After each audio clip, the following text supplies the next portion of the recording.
आज इसराइल के खिलाफ कई सारे मुस्लिम देश खड़े हैं। ईरान ने तो खुलेआम धमकी दे दी कि हम पूरे इसराइल को खत्म कर देंगे। लेकिन ये नफरत आज से नहीं है, ये नफरत 1948 से ही है, जब इसराइल एक देश बना था। तब से लेके आज तक सारे अरब देश इसराइल से नफरत करते हैं। लेकिन सवाल ये उठता है कि क्या ये नफरत किसी रिलीजियस इशू के लिए है या इस नफरत की आड़ में अरब देश अपने पॉलिटिकल फायदे की सोच रहे हैं। तो चलो जानते हैं इस पूरी वीडियो में।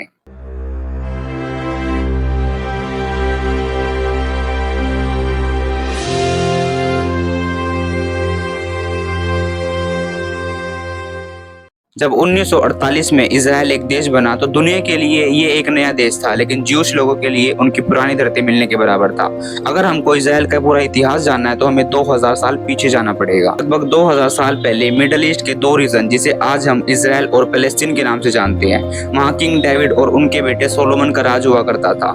ये जमीन उनके लिए सिर्फ एक जमीन नहीं थी, बल्कि उनकी धरोहर थी, इसलिए वो इस जमीन से इमोशनली जुड़े हुए थे। किंग डेविड ने मिडल ईस्ट के इन रीजन पे 1010 BCE से लेके 970 BCE तक राज किया। जब उन्होंने वहां राज किया था, उस जमीन को बोला जाता था किंगडम ऑफ हिब्रूज, और उनके बेटे सोलोमन ने 970 BCE से लेके 931 BCE तक वहां पे राज किया। यहाँ BCE का मतलब है बिफोर कॉमन एरा, या लोग यूं भी बोलते हैं क्रिश्चियनिटी आने से पहले जो साल होते थे उनको BCE में बोला जाता था। लेकिन कुछ सदियां बीतने के बाद रोमन एम्पायर ने किंगडम ऑफ हिब्रूज पर अटैक कर दिया था। अटैक करने के बाद जो ज्यूस लोगों का सबसे पवित्र मंदिर था उसे भी तोड़ दिया गया था, और सारे ज्यूस लोगों को उनके ही देश से भगा दिया गया था। और वहां से भाग के सारे ज्यूस लोग अफ्रीका, यूरोप और मिडिल ईस्ट के देशों में बसने लगे, और इस फोर्सफुल इमिग्रेशन को डायस्पोरा कहा गया। जब ज्यूस लोगों को उनके ही देश से भगा दिया गया था तो वो भाग के दूसरे देशों में रहने लगे, लेकिन उन देशों में भी उन्हें नहीं रहने दिया गया। 19th सेंचुरी में यूरोप में ज्यूस के खिलाफ काफी नफरत और अत्याचार बढ़ने लगा। जार, जो उस टाइम पे रशिया का किंग था, उसने ज्यूस के खिलाफ कई सारे अत्याचार और उन पर अटैक करवाए। जो ज्यूस लोग वहाँ रहते थे उनके घरों को जलाया गया, और रशियन लोगों से उन्हें मरवाया भी गया।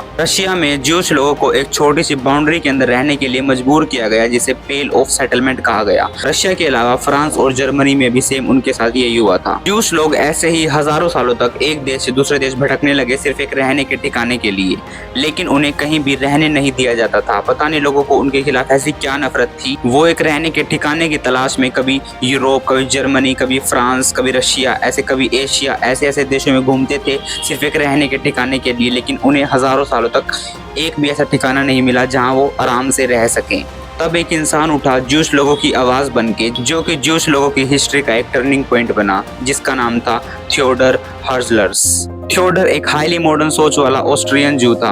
पेशे से वो एक जर्नलिस्ट था, और एक न्यूज़पेपर की रिपोर्टिंग के लिए वो फ्रांस जाता है। फ्रांस में उस टाइम पे 1894 में टाइफस अफेयर चल रहा था, मतलब कि एक इनोसेंट ज्यू को, जो कि एक आर्मी ऑफिसर था, इस लोगों ने उस पे देशद्रोह का इल्जाम लगाया और बिना सबूत के उसे जेल में डाल दिया गया था। इसी के चलते शहरों में नारे लगने लगे डेथ ऑफ ज्यूस के। मीडिया और सरकार को सब पता था कि ये उस आर्मी ऑफिसर को फंसाया जा रहा है, लेकिन वो फिर भी चुप थे। और थियोडर भी एक ज्यूस था, तो उसने सोच लिया था कि जब तक ज्यूस लोगों को इज्जत नहीं मिलेगी, जब तक उनका खुद का देश नहीं होगा। और यहीं से ऑफिशियली स्टार्ट हुआ जियोनिज्म मूवमेंट। आओ जानते हैं ये जियोनिज्म क्या है। जियोनिज्म एक स्पिरिचुअल मूवमेंट था, जिसका मेन गोल था ज्यूस लोगों को अपना नेशन एस्टेब्लिश करना, उन्हें वापस पैलेस्टीन भेजना।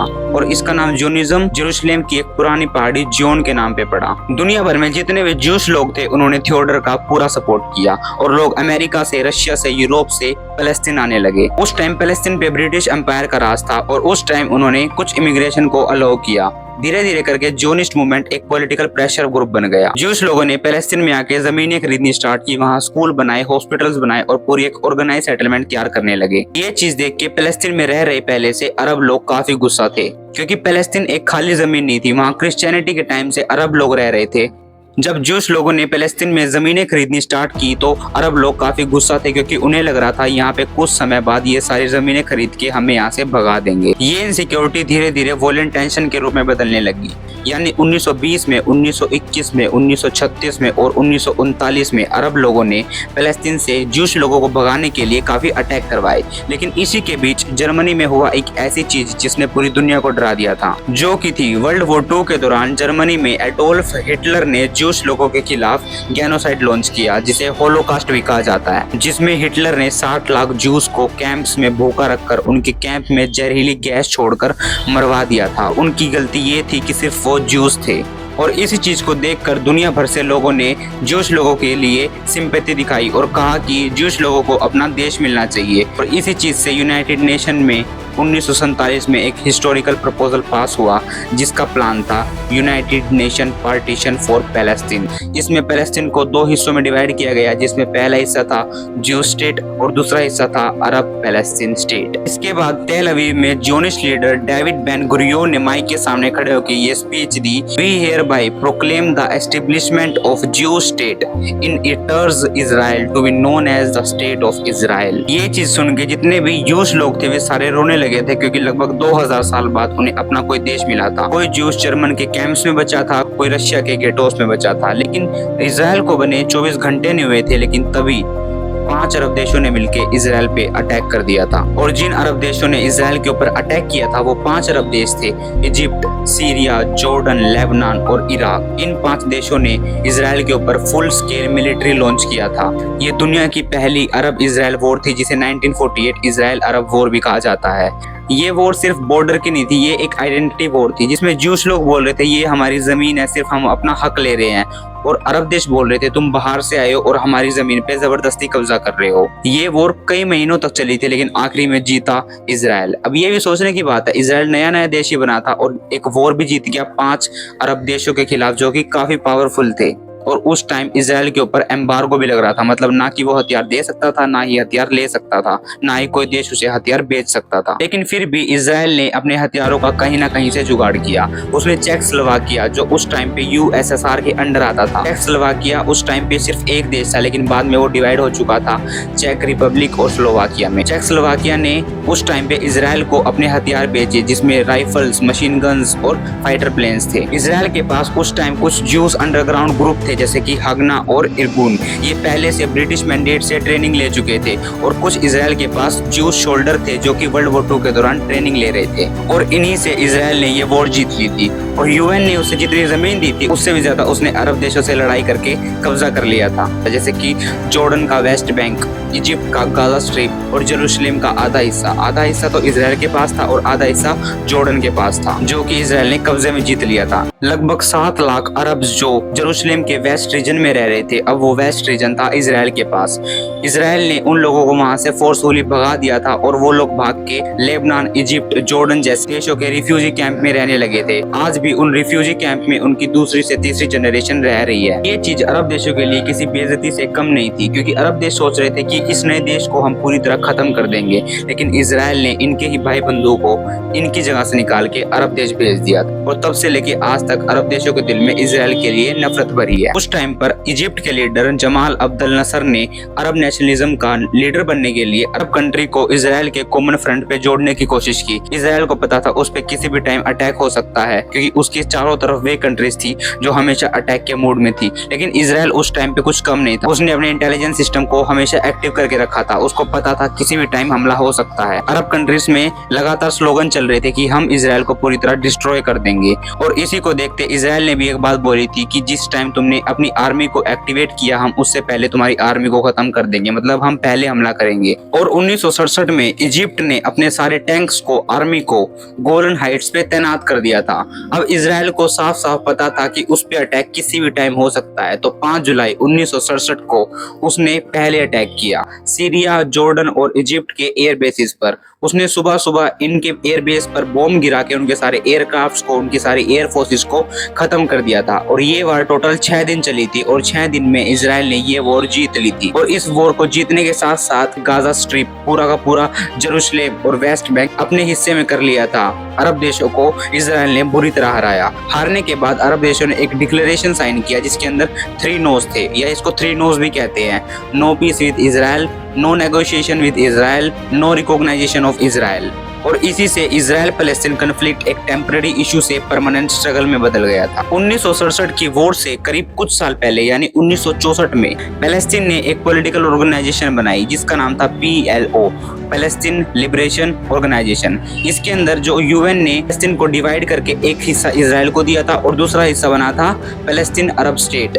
अब इसमें पैलेस्टीन के लोग अपना खुद का देश मांग रहे थे, इसलिए इस ऑर्गेनाइजेशन को बनाया। वॉर से पहले ये ऑर्गेनाइजेशन सिर्फ पेपर तक सीमित थी, लेकिन वॉर के बाद पीएलओ एक पॉलिटिकल मूवमेंट बना और इसका लीडरशिप यासर अराफत को दिया गया। पीएलओ का कंट्रोल अरब देशों के पास था और पैलेस्टीन के लोगों को लगता था कि अरब देश सिर्फ उनका यूज कर रहे हैं बाकी देशों से सपोर्ट मांगने के लिए, और पैलेस्टीन के लोगों का मानना था कि उनके रीजन का ही कोई उनका लीडर होना चाहिए, तभी वो पैलेस्टीन के लोगों की प्रॉब्लम को खुद की प्रॉब्लम मान के उसका सोल्यूशन निकालेगा।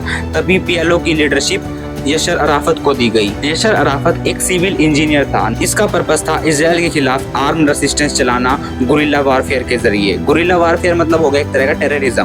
1967 की हार के बाद लोगों ने इसका पूरा सपोर्ट किया। इसको पीएलओ का चेयरमैन बनाया गया और चेयरमैन बनने के बाद यासर अराफत ने इजराइल के ऊपर कई अटैक करवाए, जैसे कि हाईजैकिंग हो गया, किडनैपिंग हो गया, बम ब्लास्ट हो गए। बाकी दुनिया ने कहा ये तो टेररिज्म है, लेकिन पैलेस्टीन के लोगों ने इसका पूरा सपोर्ट किया। जब 13 नवंबर 1974 को अराफत यूनाइटेड नेशन गया, वहां जाके उसने बोला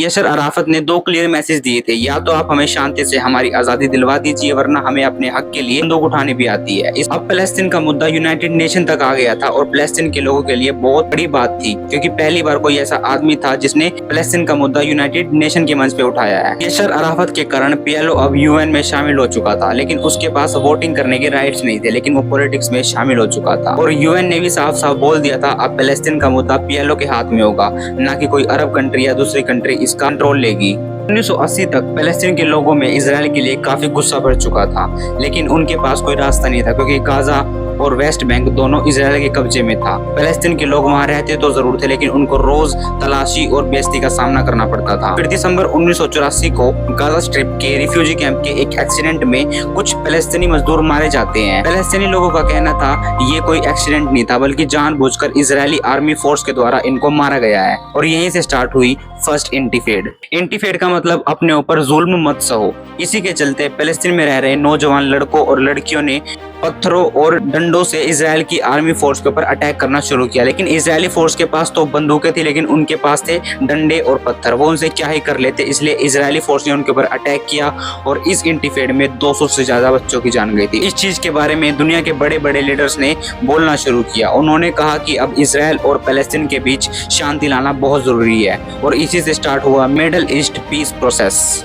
और इसी प्रोसेस के चलते इजराइल के प्राइम मिनिस्टर येत्जक रूबिन और पीएलओ के चेयरमैन यासर अराफत मुलाकात करते हैं नॉर्वे के कैपिटल ओस्लो में।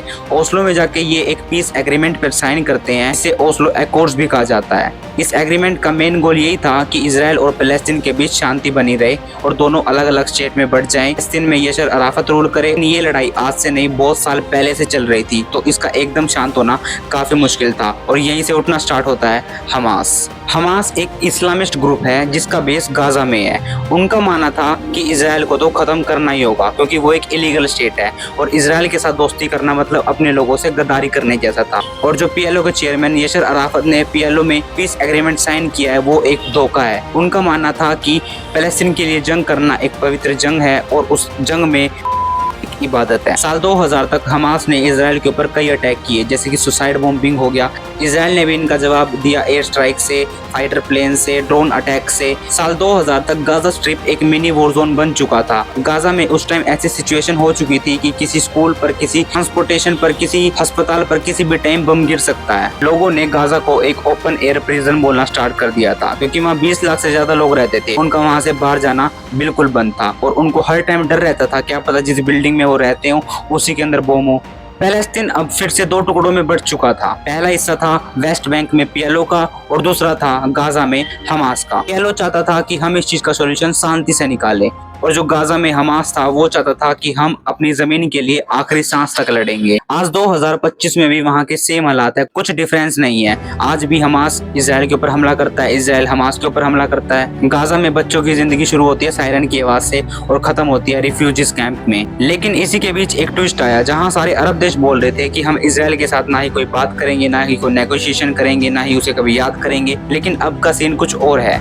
यूएई, मोरक्को, सूडान जैसे देश अब इजराइल के साथ रिलेशन में है। यूएई इजराइल के साथ 2020 में ऑफिशियल रिलेशन बनाए, जिसे अब्राहम अकॉर्ड्स भी भी कहा गया। लेकिन आज भी कुछ अरब देश इजराइल को पूरी तरह खत्म करना चाहते हैं। इसमें Iraq, Iran, Lebanon, Syria, Egypt ऐसे देश आते हैं। इनका मानना है कि इजराइल एक पूरी तरह इलीगल स्टेट है और इसका खात्मा करना बहुत जरूरी है। और इसका सिर्फ एक मेन रीजन है जो कि है पैलेस्टीन। जहाँ पैलेस्टीन के लोग चाह रहे थे कि उनका खुद का एक अपना देश हो, वहीं पैलेस्टीन अब बढ़ता जा रहा है PLO और हमास जैसे ग्रुप के साथ। जैसे ज्यूस लोगों को अपना देश मिलने में 2000 साल लग गए थे, क्या पैलेस्टीन के लोगों को भी अपना देश मिलने में कई हजारों साल लगेंगे? आज की वीडियो बस इतने ही, मिलते हैं किसी और वीडियो में।